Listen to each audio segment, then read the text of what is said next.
one of the first things to do for your campaign is figure out how much your goal is going to be.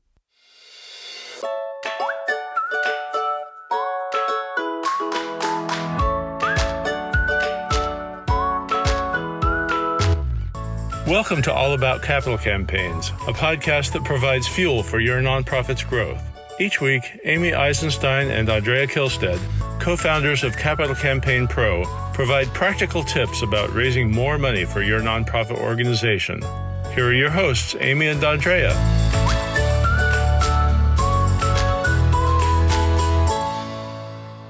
Hi, I'm Amy Eisenstein. I'm here with my colleague and co-founder, Andrea Kihlstedt. And today we are talking about working goals, or draft goals, you might think of them as. So, Andrea, why is this such an important topic for people to consider as they start thinking about planning a campaign? Isn't it obvious? How much is the construction? You would think it would be obvious, wouldn't you? But it's really not. I mean, here's what your goal should be. Your goal should be this. Here's the definition of the right goal. Right goal should be the amount of money that represents how much money, the top end of the money you can raise from your community for the project that you have defined, right? The upper limit of that.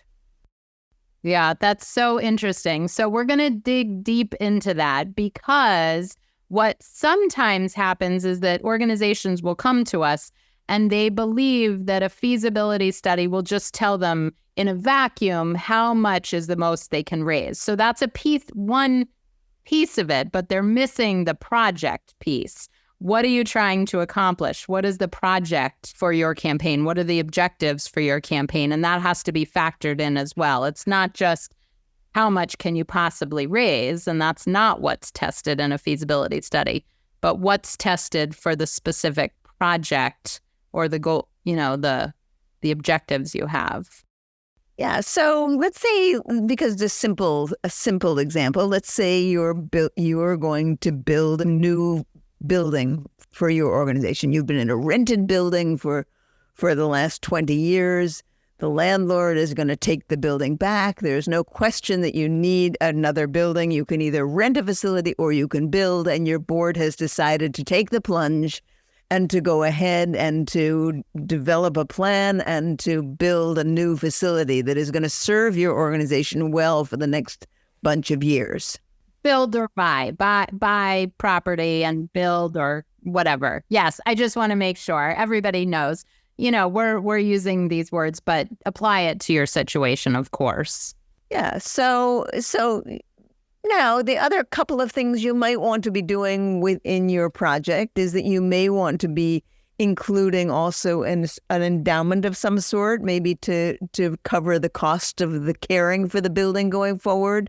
Maybe you undoubtedly will want to cover the costs of architectural and legal and accounting fees, all of the fees you're going to run into as you develop this project. You're going to want to include the cost of the land if you're buying land, right? There are all these other costs that go into building projects, and you're going to want to pull together a plan for this whole new facility that your organization is going to have. And then you're going to want to put some dollar amounts on that plan. Now, most everybody, can do pretty well putting together preliminary dollar amounts. And then again and again, we see those dollar amounts rise, right? They almost never go down. They almost always go up.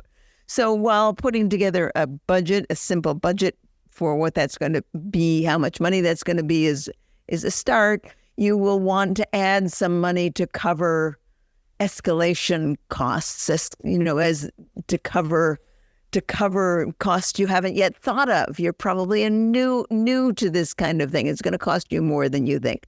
So you put all of those things together, it's going to give you a preliminary dollar amount. Let's say it's $6 million from what you can tell.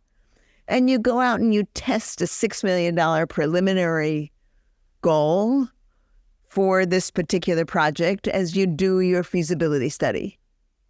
And the feasibility study comes back, no matter what kind of study you've done, it comes back and it says, well, maybe, we found a couple of really large gifts, and it may be possible for you to raise more money than that. Maybe possible for you to raise $8 million. Or maybe if you're really fortunate, it really works, maybe you could raise $10 million for your project. I mean, there's going to be some question about it. And how you settle on that goal will depend in part on what the risk tolerance of your organization is for taking on a bigger goal. And it's going to have something to do with how comfortable people are with the job you've done at coming up with the cost estimates that you've tested in your feasibility study. And it's going to have something to do with just general understanding of how campaigns work. So yes. Let me go back and add to some of the things that you've just said. So one of the reasons that this topic came up actually is that we have a client that's trying to figure out what goal to test. And so it's not that they raise the amount after the feasibility study. They're actually talking about raising it before they do the feasibility study. Can we test a higher goal than maybe the costs of the building and, including the first few years of startup programming in that new facility? So one question is, how do you encourage or inspire your board, especially nervous board members or very fiscally conservative board members, to be a little more courageous and test high? But I want to say that it's also true that it's perfectly possible to raise the goal, as you pointed out, after a feasibility study. And in fact, our research benchmark report that just came out recently points to that. And it actually shows, I can't remember the exact number, but about 20% of organizations that do a feasibility study actually raise the goal after they've tested their fundraising amounts. So if you're interested in seeing that research, go to capitalcampaignpro.com// you know what I'm talking about, research, and you'll get the research results. There are a lot of interesting findings that came out, but one of them is that plenty of organizations do raise the goal after the feasibility study. Some also bring the goal down, more in line with what they heard, and most actually are fairly on target with what they can raise. But they've probably done a lot of work in advance to test the right goal, which I think is part of the story that we want to tell today. Is how do you come up with that right initial working goal? Now, one of the things that you didn't mention was 3 years of programming in that new building. And not, of course, everybody's building a building or buying property. So I just want to throw that out there as well. You need to be able to come up with numbers for what is your project? What is the vision? Maybe the way to begin, really, now that we're in the middle, is to suggest to people that as they start working on a project like this, that they pull together a small group of capable, informed people and say, help us brainstorm all the things that we might want to raise money for as we have this opportunity to really springboard our organization to the next level.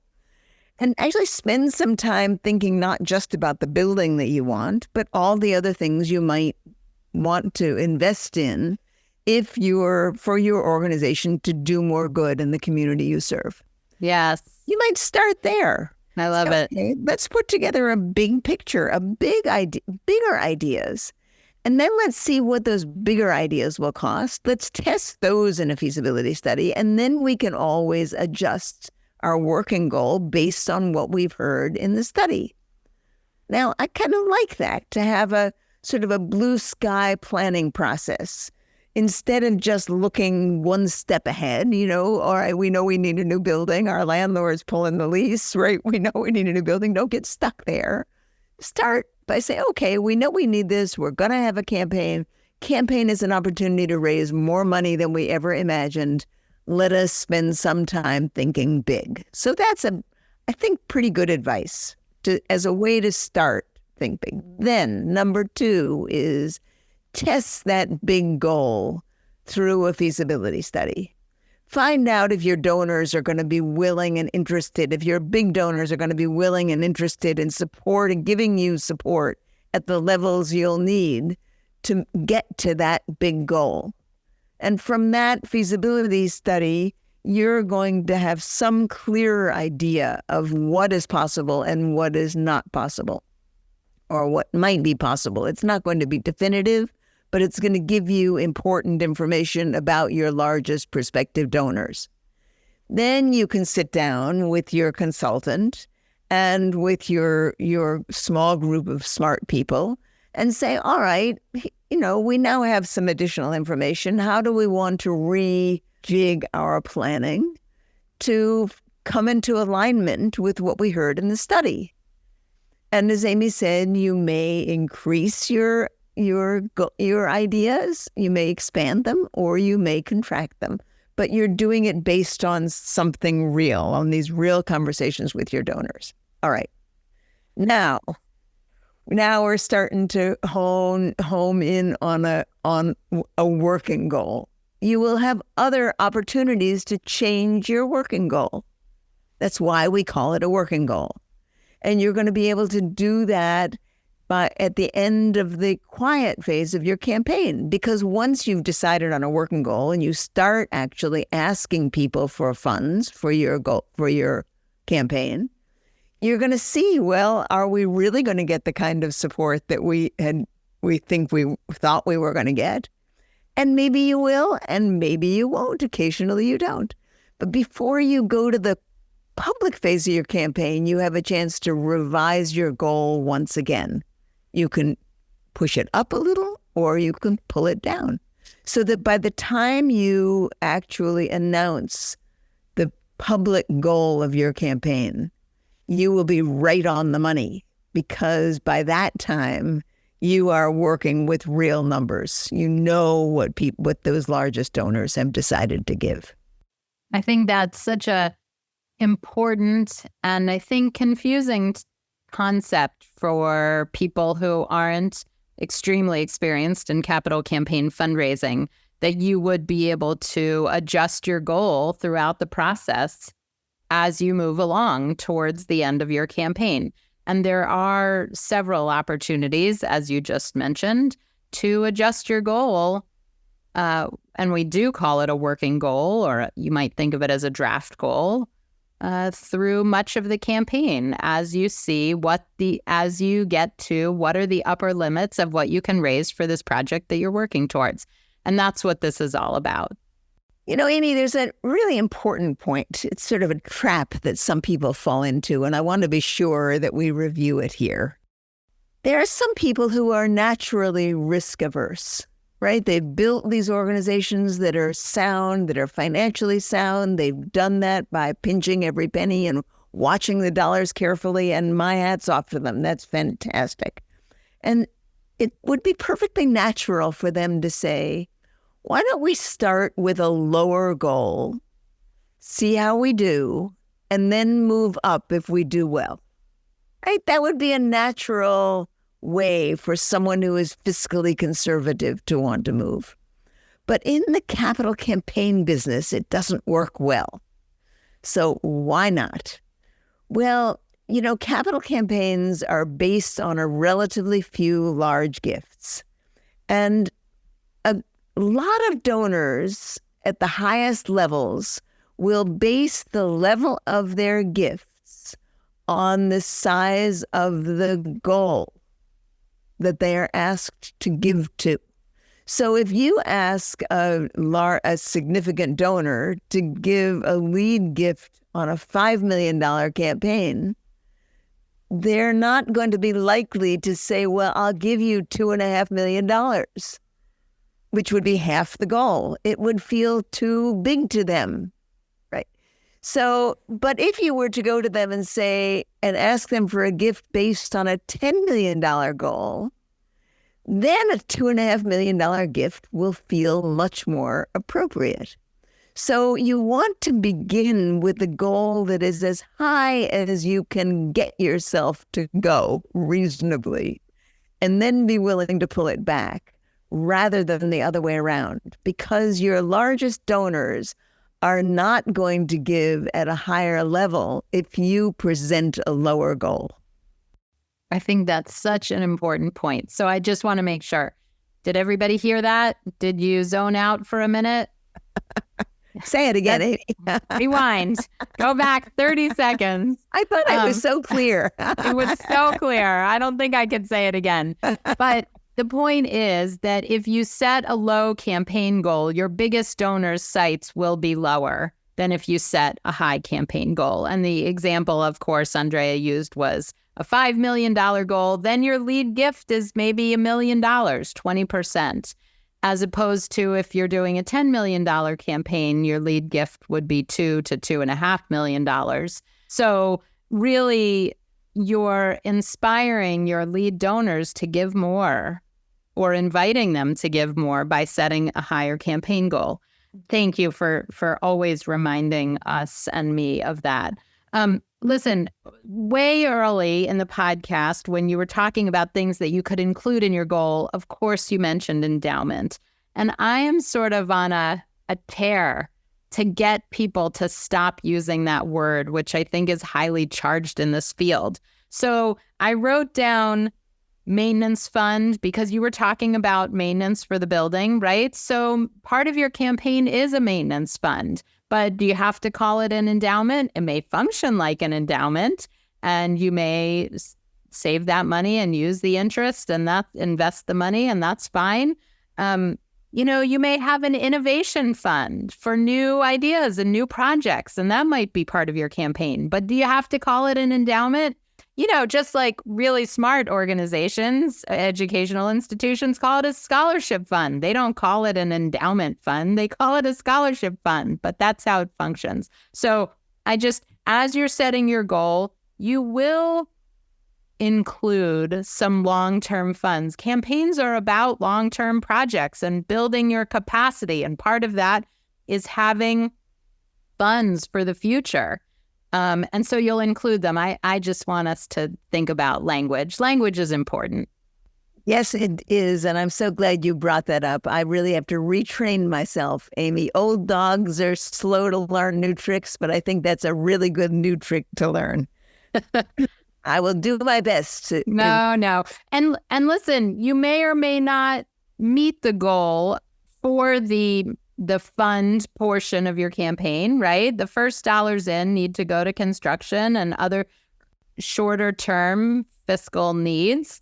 And you may fill your maintenance fund or your innovation fund and your scholarship fund with bequests and planned gifts. And that may take a longer time for those gifts to come in. And that's actually fine. It works well that way because that is a long-term fund. So all of these things are good and there's a method to the madness. So I just want to remind listeners that if you're planning a campaign, we would love to help. We would love to coach you and advise you and guide you through your campaign. So visit the Capital Campaign Pro website and sign up to talk to us. It says start or sign up for a strategy session. There's also tons of free resources, but we'd love to talk to you about your campaign and see if we can help guide you through some of these tricky strategic campaign decisions that you'll be making in the months and years to come. So thanks for listening. Talk to you soon. Bye.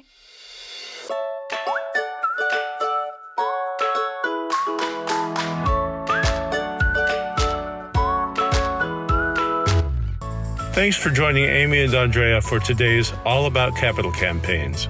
To learn more about them and their work together, visit capitalcampaignpro.com, where you'll find all the help you'll need for your campaign. And please follow, rate, and review us on your favorite podcasting platform. Thank you.